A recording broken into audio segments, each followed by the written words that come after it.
Good morning, YouTube, and welcome to the whole YouTube channel shit and all that.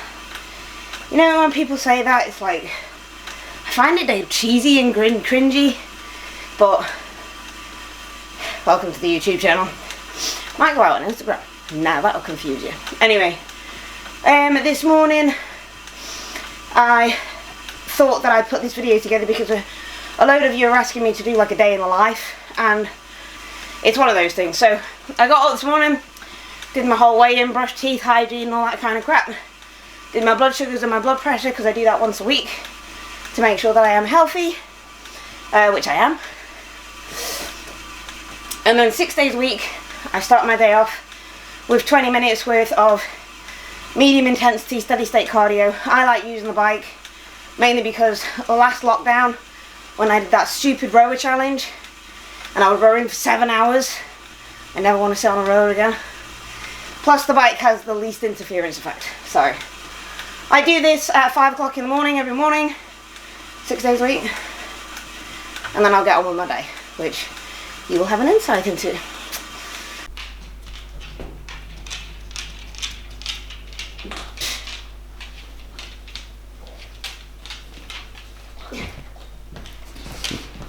Let me get my stuff. As you can see, the dog really wants to go out on a dog walk, as we do every morning.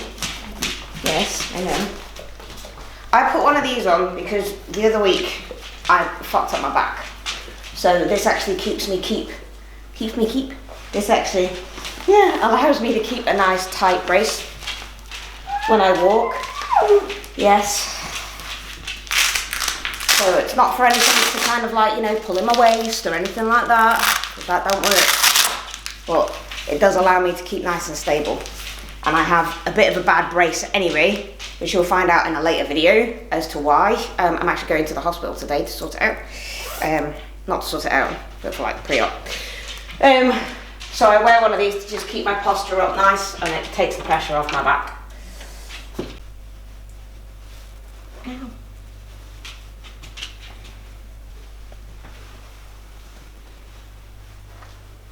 Not fucking about. Never had to take this long. Still take this long.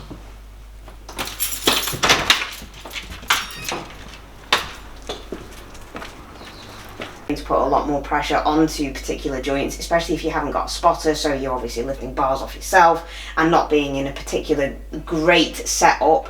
Realistically, it's a different elevation on bench, etc, etc. All of these little niggles are going to be picked up, especially if you are used to the nice cushy stuff like the cables and like the nice machines and that are ergonomically designed to suit you. Yeah, it is very frustrating, but I do have to take a step back right now as opposed to being out for a long time. So when I told you that over that weekend, because it was like, oh, it's push day tomorrow, but I can't press, I can't lateral raise, I can't pull, I can't do any kind of like rear delts or anything like that because it's all impacting on your shoulder. So I said, right, we'll take the weekend off because it's either a weekend or 4 days off now as opposed to 6 days off later. I took my progress pictures today and I just kind of thought, fucking hell, what a potato. What a potato. Do you know what I mean? Because I'm in a gaining phase at this particular point, and for me personally, I don't think that I look great. But then, you know, I send my pictures to Scott, he has a look at them and he's just like, no, I think that you look actually good. So our brains do kind of play tricks on us because our brains are arseholes.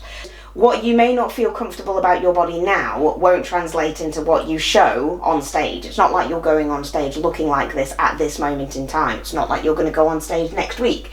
And the thing is that your body does not look terrible. You don't look inflamed. With macros are all about calories and intakes and performance markers and things like that. But if you have a lot of shit in those macros, and I'm not saying that you do, but if you have a lot of shit in those macros, you will start to affect the physique that you carry.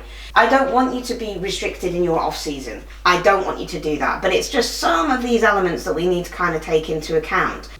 So obviously the thumbnail here does state, don't bitch about it.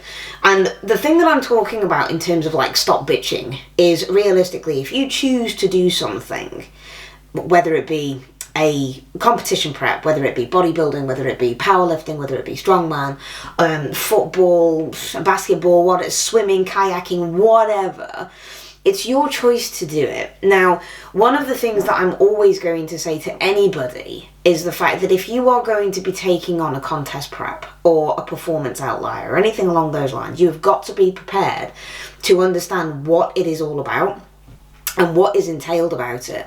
So things, for example, like a bodybuilding prep is going to take a lot of dedication. It's probably going to entail some sacrifice at the same time, but you are the one that is actually going to put yourself in that position because it's your choice to do it. And it's the same things with things like making weight, right? If you want to make weight for a powerlifting meet, or you want to make weight for a strongman competition, or strong woman competition, or something along those lines, then again, you know, you're not going to be able to have an untracked meal. You're not going to be able to eat whatever the fuck you want. You probably are going to be hungry because you're going to be putting yourself into a deficit. But the thing is that this is about continuity and it's about consistency, and it is your choice. Now, other people who just kind of think, right, well, I'll go into a deficit for 3 weeks and I'll just basically plummet myself through the floor and I'll feel like shit, but I'll make weight. Well, first of all, that's a really stupid thing to do because you're just going to detriment your performance. And if you are going into a performance competition, then that's just really stupid, because it's all very well and good making weight, but if you can't actually perform, then what's the fucking point? You have to put performance at the very, very pinnacle of your contest prep. And that's the same for bodybuilding at the same time. You have got to be able to still perform. You know, bodybuilders, especially in the natural industry, they need to be able to prep for about 6 to 8 months. And that is a decent prep. You know, you need to be able to look after your levels. You need to be able to retain your strength. And you need to be able to become accustomed and adapted to the particular deficit that you're going into. Now, the thing that I really don't like is the people who choose to take on these performance outliers. They choose to take on these competition preps, but then they bitch about it, and they bitch about it a lot.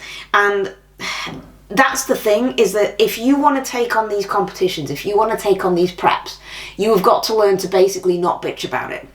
If you want to bitch about it, then have a little bit of a bitch, but then to get straight back on. But if you are one of those people who literally are not going to be able to tick the boxes in a routine, consistent manner, then competition prep is basically not for you. You just literally have to get on with it. And this is the whole point about why I didn't particularly want to do a full day of what I do, you know, a day in the life of me, because I'm fucking boring.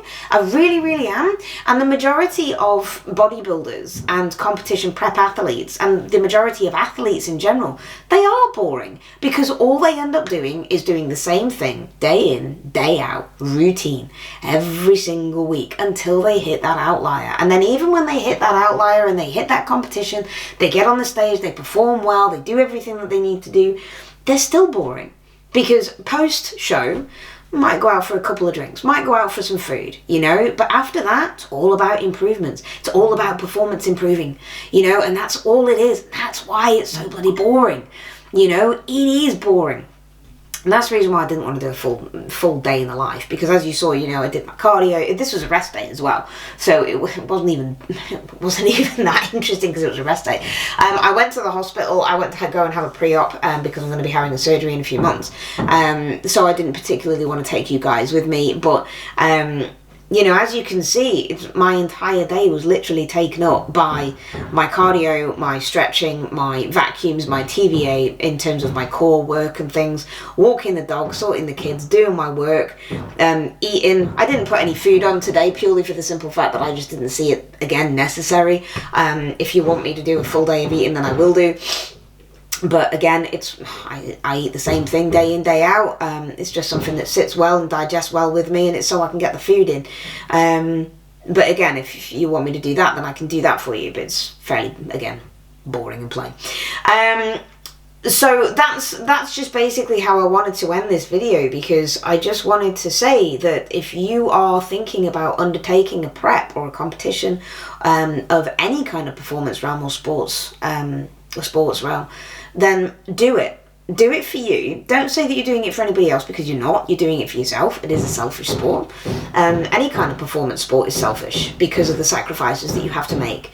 And if you are going to do it, understand what the parameters are. Understand that you are going to have to do things that you're probably not going to enjoy doing. You are probably going to have to change your routine. If you have got 5 sessions a week to do, then you do 5 sessions a week, and you don't find the excuse not to.